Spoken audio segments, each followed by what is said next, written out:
Good morning, students. How are you all?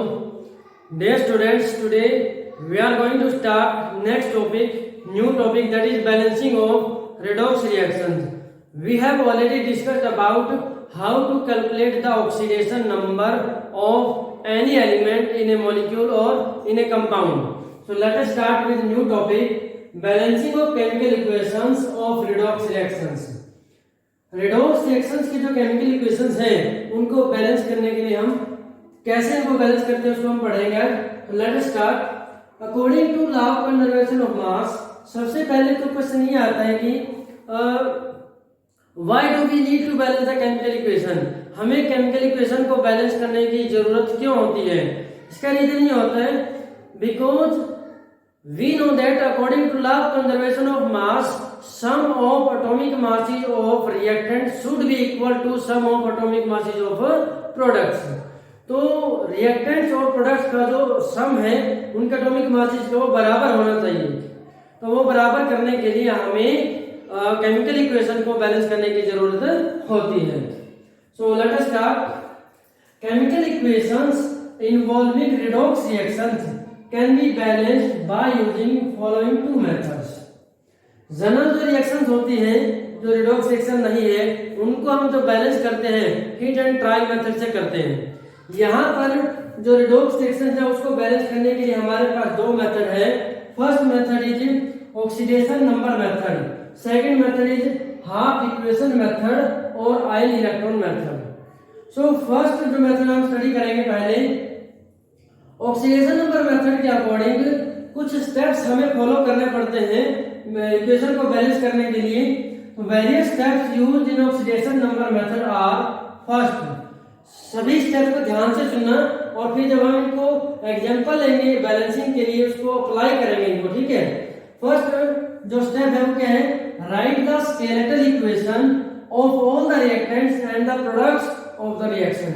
Reaction के सभी reactants और प्रोडक्ट्स का जो फॉर्मूला यूज करके एक स्केलेटल इक्वेशन हम बनाएंगे।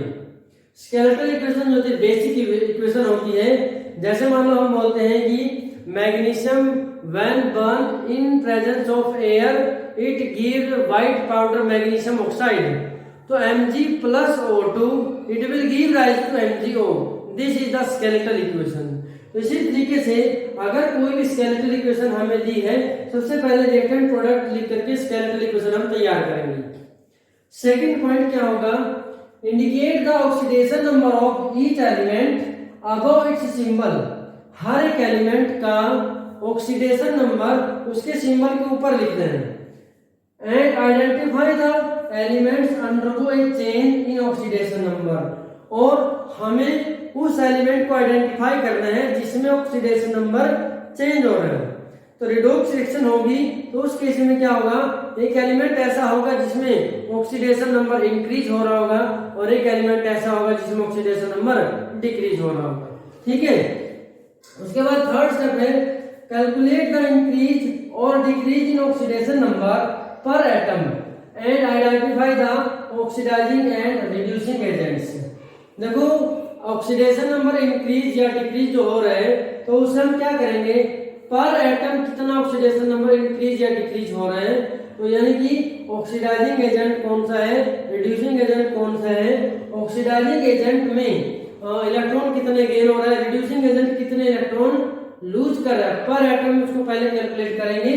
उसके बाद if more than one atom of the same element is involve, अगर जो एलिमेंट ऑक्सीडेशन नंबर में चेंज कर रहे हैं अगर वो एलिमेंट एक से ज्यादा है तो उस केस में total increase in oxidation number, total increase in oxidation number और total decrease in oxidation number हम कैलकुलेट करेंगे, ठीक है। पर एटम जो पर एटम दिया होगा मल्टीप्लाई में नंबर ऑफ एटम जो चेंज कर रहे हैं, इसका यूज करके हम total number in total oxidation number में इंक्रीज या डिक्रीज हम कैलकुलेट कर लेंगे थर्ड स्टेप के अंदर, ठीक है।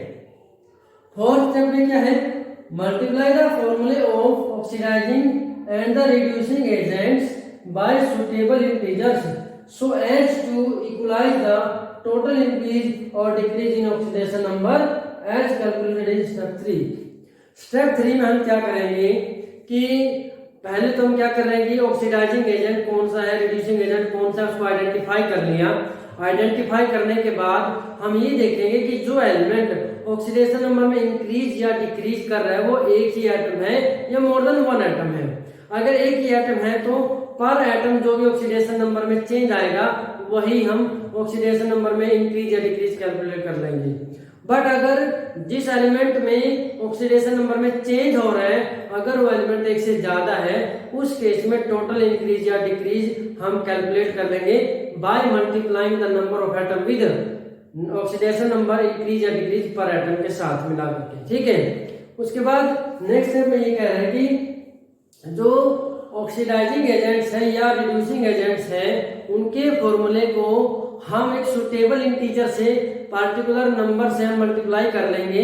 क्या करने के लिए? Total increase in oxidation number और total decrease in oxidation number दोनों को बराबर करने के लिए। क्लियर है? तो हमारे पास टोटल इंक्रीज और डिक्रीज इन ऑक्सीडेशन नंबर दोनों बराबर हो जाते हैं। ठीक है, नेक्स्ट स्टेप जो हमारा है fifth, balance all atoms other than hydrogen and oxygen. Hydrogen और ऑक्सीजन को छोड़ करके बाकी के सारे एटम जो है हम बैलेंस कर लेंगे। ठीक है, उसके बाद जब हाइड्रोजन को छोड़ करके और ऑक्सीजन को छोड़ करके बाकी एटम्स बैलेंस हो जाएंगे फिर हमारे पास बैलेंस करने के लिए क्या रह जाएगा? हाइड्रोजन और ऑक्सीजन को बैलेंस करना रह जाएगा। तो नेक्स्ट स्टेप में क्या होगा? सिक्स्थ पॉइंट में balance oxygen and hydrogen, balance oxygen and hydrogen by adding suitable number of H2O molecules, suitable number of H2O molecules। Hydrogen और ऑक्सीजन को बैलेंस करने के लिए हम क्या करेंगे? सुटेबल नंबर ऑफ हाइड्रोजन और suitable number of water molecule जो उसके अंदर ऐड करेंगे। ठीक है, नेक्स्ट है इफ ये जो हाइड्रोजन ऑक्सीजन को बैलेंस करेंगे suitable number of water molecule add करके तो वो डिपेंड करेगा कि आगे रिएक्शन कौन से टाइप की है। तो अगर reaction is in acidic medium, if reaction is in acidic medium, अगर रिएक्शन एसिडिक मीडियम में है तो उस केस में कैसे बैलेंस करेंगे? If reaction is in acidic medium then firstly balance oxygen atoms by adding suitable number of water molecules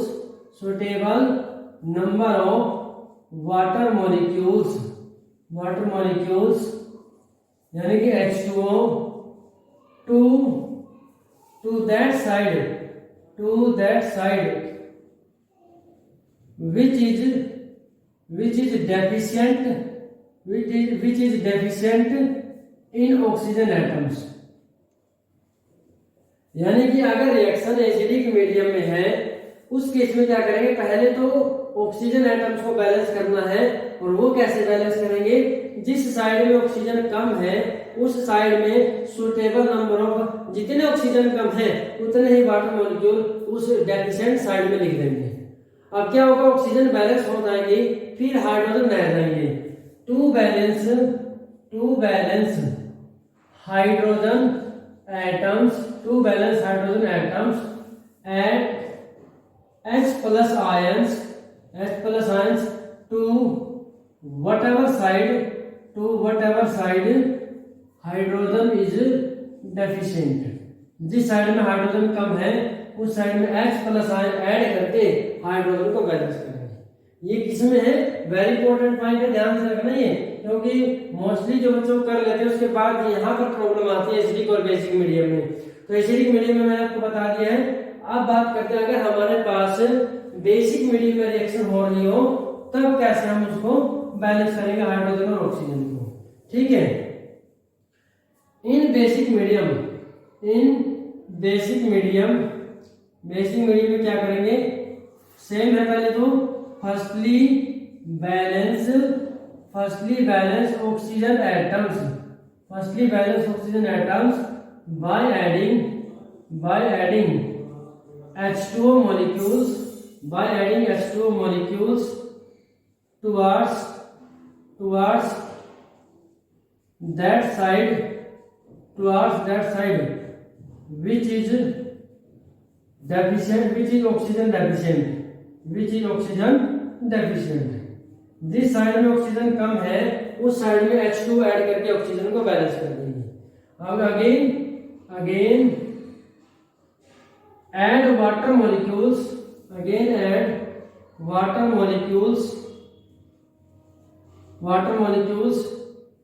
to hydrogen deficient side to balance hydrogen atoms.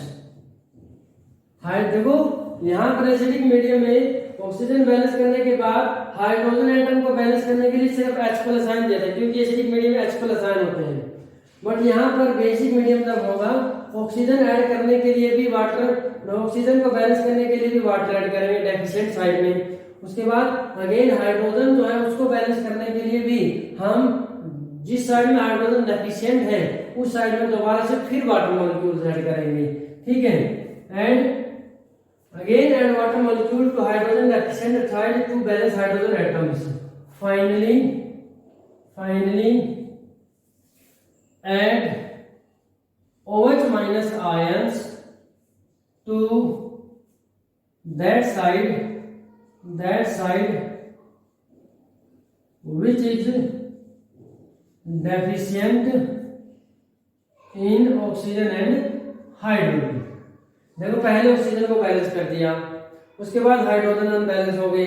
Hydrogen को भी balance करने के लिए एक साइड में तो हाइड्रोजन ज्यादा, एक साइड में हाइड्रोजन कम है, तो जितने हाइड्रोजन कम है दूसरी साइड में उतने ही वाटर मॉलिक्यूल ऐड कर देंगे. जबकि बैलेंस हाइड्रोजन करना था वाटर ऐड किए, तो वाटर ऐड किए क्या होगा OH माइनस एक्स्ट्रा ऐड हो गया. तो जितने भी OH माइनस एक्स्ट्रा ऐड हुए हैं उतने ही OH दूसरी साइड में ऐड कर देंगे, क्योंकि जो रिएक्शन है वो बेसिक मीडियम में हुई है. इस तरीके से हमारी केमिकल रिएक्शन क्या हो जाती है, बैलेंस हो जाती है. क्लियर है. अब हम जो है एक प्रॉब्लम लेंगे, तो उस प्रॉब्लम से साथ के साथ साइड बाय साइड आपको स्टेप बताएंगे किस तरीके से केमिकल रिएक्शन कर रहे हैं. So let us see the numerical problem. यहाँ साइड में हमने स्टेप साथ के साथ लिखे हैं, तो बताते रहेंगे साथ के साथ कौन कौन स्टेप यूज कर रहे हैं. न्यूमेरिकल प्रॉब्लम को ध्यान से देखें. Write the net ionic equation for the reaction of potassium dichromate 6. Potassium dichromate 6 का मतलब है यहाँ पर Cr belongs to oxidation state, oxidation number 6 है, with sodium sulphide Na2SO3 in acidic solution to give chromium 3 ion and sulphate ion. Net ionic equation लिखनी है, तो यहाँ पर तो ये कंपाउंड देखिए पोटेशियम डाइक्रोमेट और सोडियम सल्फाइड. पोटेशियम डाइक्रोमेट का आयन क्या होगा, डाइक्रोमेट आयन. सॉल्यूशन यहाँ से लिख रहा हूं. The skeletal equation is skeletal equation क्या है हमारे पास, डाइक्रोमेट आयन है Cr2O7 2-. It react with sodium sulphide यानी कि SO3 2- सल्फाइड आयन. क्या करने के लिए, to give Cr3+ and SO4 2- है. This is a skeletal equation. First step हमारा ये. सेकंड स्टेप है write the oxidation number of each element. हर एक एलिमेंट का ऑक्सीडेशन नंबर लिखना है. Cr2O7 2- plus SO3 2-. उसके बाद क्या होगा Cr3+ प्लस SO4 2-. तो यहाँ पर आप देखेंगे Cr का ऑक्सीडेशन नंबर अलग से कैलकुलेट करेंगे. Cr2O7 2-, यहाँ पे 2x plus 7 into -2 is equal to -2, 2x minus 14 is equal to -2, 2x is equal to 12 और x इज इक्वल टू +6. यहाँ पर Cr +6 है और ऑक्सीजन किसमें होता है, -2 में होता है. उसके बाद है SO, यहाँ पर ऑक्सीजन -2 में होता है, तो यहाँ पर कितना हो जाएगा, सल्फर तो हमारा हो जाएगा यहाँ पर 3 से +6 में हो जाएगा. उसके बाद सॉरी प्लस 4 में, क्योंकि यहाँ पर 2 माइनस है, x plus 3 into minus 2 is equal to minus 2, x minus 6 is equal to minus 2, x is equal to plus 4। तो प्लस 4 में यहाँ पर सल्फर है प्लस 4 में। उसके बाद है यहाँ पर ये Cr3 प्लस में सिंगल जो है एलिमेंट का कैटायन है, तो यहीं पर इसका मोनो एटॉमिक आयन है, तो इसलिए इसका ऑक्सीडेशन नंबर 3 प्लस ही है। यहाँ पर कितना हो जाएगा, प्लस 6 हो जाएगा। ठीक है, तो ध्यान से देखेंगे। अब हमें क्या करना है, आइडेंटिफाई करना है किस एलिमेंट का ऑक्सीडेशन नंबर चेंज हो रहा है। Cr प्लस 6 से किस में जा रहा है, प्लस 3 में जा रहा है। तो Cr किस में जा रहा है, प्लस 6 से प्लस 3 में। तो यहाँ पे क्या हो रहा है, decrease in oxidation number, decrease in oxidation number per atom. एक एटम में पर एटम में डिक्रीज इन ऑक्सीडेशन नंबर कितना है, 3 है। पर एटम में डिक्रीज कितना है, इज इक्वल टू 3। और यहाँ पर सल्फर जो है प्लस 4 से प्लस 6 में जा रहा है, तो यहाँ पर क्या होगा, increase in oxidation number per atom, वो कितना है, 2 है। क्लियर है। बट सल्फर का तो एक ही एटम है, बट क्रोमियम के 2 एटम है, यहाँ पर एक है। तो नेक्स्ट स्टेप में क्या लिखेंगे, थर्ड स्टेप में total increase in oxidation number जो है उसको कैलकुलेट करेंगे। Multiply right hand side, multiply Cr3 plus in right hand side by 2 equalise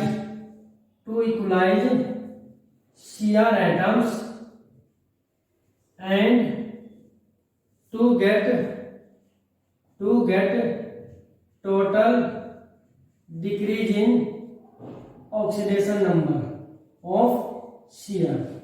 Cr के ऑक्सीडेशन नंबर में टोटल डिक्रीज काउंट करने के लिए हम Cr को राइट साइड में जो Cr3 प्लस है तो से मल्टीप्लाई कर देंगे, ताकि दोनों साइड Cr एटम बराबर हो जाए और total decrease in oxidation number आ जाए।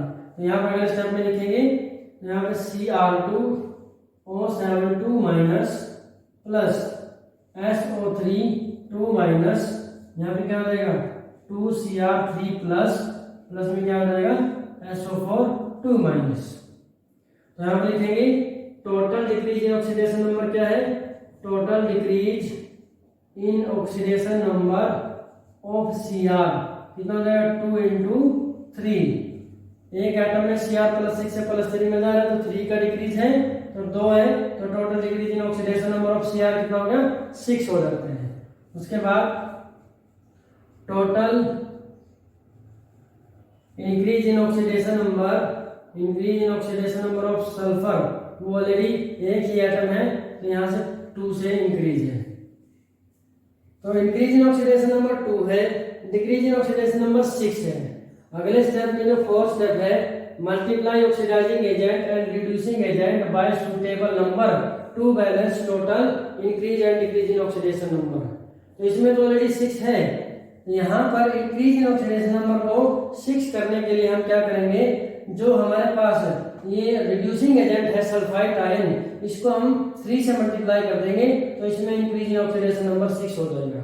ठीक है, तो फोर्थ स्टेप में क्या लिखेंगे, multiply SO3 2 minus by 2 in left hand side and SO4 2 minus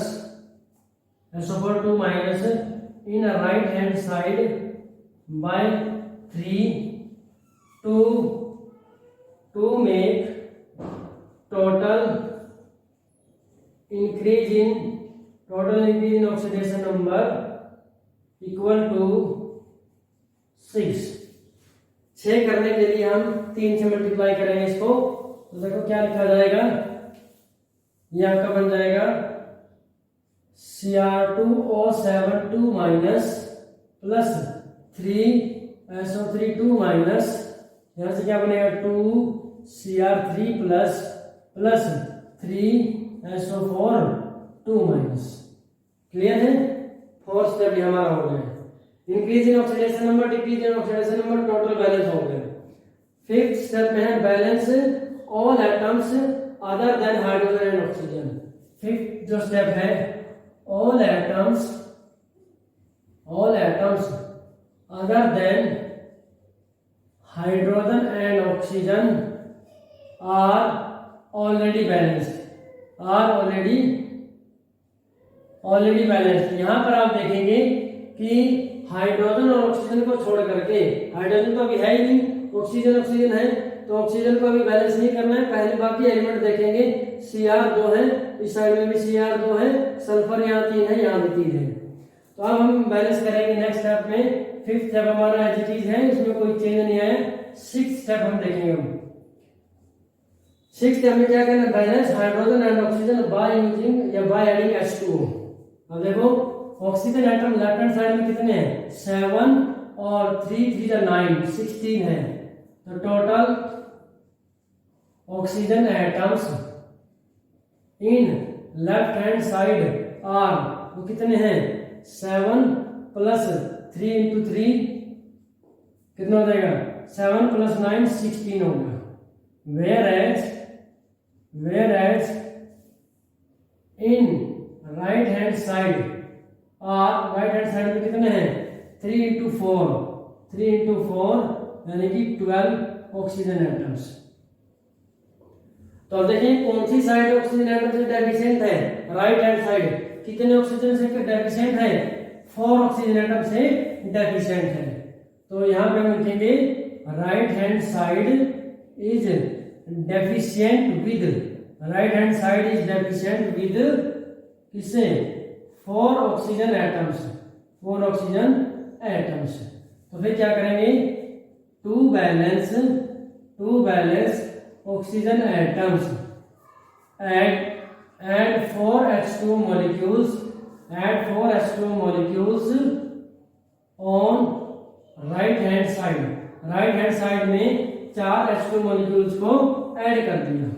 देखो क्या होगा, Cr2O7 2 minus plus 3SO3 minus, यहां से क्या बन गया आपका 2Cr3 प्लस 3SO4 2 माइनस, और प्लस में क्या कर दिया 4H2। तो इससे क्या होगा, दोनों साइड में ऑक्सीजन एटम्स बराबर हो गए हैं। ठीक है, अगले स्टेप में क्या है, हमारे पास है हाइड्रोजन एटम जो बैलेंस करना रह गया। As reaction takes place in acidic medium, जैसे कि रिएक्शन एसिडिक मीडियम में हो रही है, तो उस केस में क्या होगा, to balance hydrogen atoms we will add H plus ions to hydrogen deficient side, hydrogen को बैलेंस करने के लिए, जैसे कि हमारी रिएक्शन एसिडिक मीडियम में है, तो हाइड्रोजन को बैलेंस करने के लिए हम इधर हाइड्रोजन डेफिशिएंट साइड में H प्लस आयन ऐड कर देंगे। अभी साइड में तो हाइड्रोजन है ही नहीं, इस साइड में हाइड्रोजन कितने हैं, 4 2 8, तो 8 हाइड्रोजन एटम है। हम लिखेंगे 8 hydrogen atoms are present on right hand side. So add 8H plus ions in left hand side क्या करने के लिए, टू बैलेंस हाइड्रोजन एटम्स। तो क्या हो जाएगा, Cr2O7 2 minus plus 3SO3 2 minus plus 8H plus, it will give rise to 2Cr3 plus 3SO4 2 minus plus 4H2. Now this reaction is balanced. ठीक है, hence chemical equation is balanced. तो ये हमारे पास balance chemical equation हो जाती है। ठीक है, हम यहाँ पर देखेंगे 6 और 2 8 और यहाँ पे 0 है, 3 6। और यहाँ पर आप देखें, अब हमें चेक करना हो कि हमारी बैलेंस केमिकल इक्वेशन ठीक है या नहीं है, तो उसका बहुत सिंपल तरीका है, वो लिखिएगा नहीं, वैसे ही बता रहे, ध्यान से सुनना इस चीज को। Total charge left hand side का और राइट हैंड साइड का बराबर होना चाहिए। टोटल चार्ज कैसे, देखो Cr2 माइनस में कितना चार्ज है, 2 माइनस चार्ज है। यहाँ पर सल्फाइड में एक सल्फाइड के ऊपर 2 माइनस है, तो 3 से मल्टीप्लाई है, तो 3 2 6, तो 6 माइनस चार्ज ये है, 2 माइनस ये है, तो कितना हो गया, 8 माइनस, और 8H प्लस हो गया, तो 8 पॉजिटिव चार्ज हो गया, 8 नेगेटिव चार्ज हो गया, तो दोनों कैंसिल हो गए, 0 चार्ज हो गया लेफ्ट हैंड साइड में। राइट हैंड साइड में देखेंगे 3 2 6, 6 पॉजिटिव चार्ज हो गया, और 3 2 6, 6 माइनस चार्ज हो गया, H2 न्यूट्रल है, तो साइड में भी राइट साइड में भी 0 चार्ज है। तो लेफ्ट हैंड साइड और राइट हैंड साइड का टोटल चार्ज वो 0 है, इसका मतलब हमारी केमिकल इक्वेशन बैलेंस जो हमने ली है दैट इज करेक्ट है। तो इससे डियर स्टूडेंट्स, अगर आप बैलेंस कर देते हैं इक्वेशन को, तो ये चेक करेंगे, दोनों साइड का चार्ज हम कैलकुलेट करेंगे। So dear students, this is numerical problem for homework। इसको भी आपने by using oxidation number method जो आपको बैलेंस करना है। यहाँ पर इक्वेशन में देखें, permanganate ion react with bromide ion in basic medium, यहाँ पर रिएक्शन बेसिक मीडियम में है, to give manganese dioxide MnO2 and bromate ion BrO3 minus. Write the balance chemical equation for the reaction. Hint में permanganate ion का formula MnO4 minus होता है, manganese dioxide का MnO2 और bromate ion BrO3 minus. Very interesting है और बहुत आसान है, बस स्टेप बाय स्टेप आपको इसको प्रैक्टिस करना है। So dear students, in the next lecture we will discuss second method, half equation method और ion electron method. This is enough for today, thank you and have a nice day.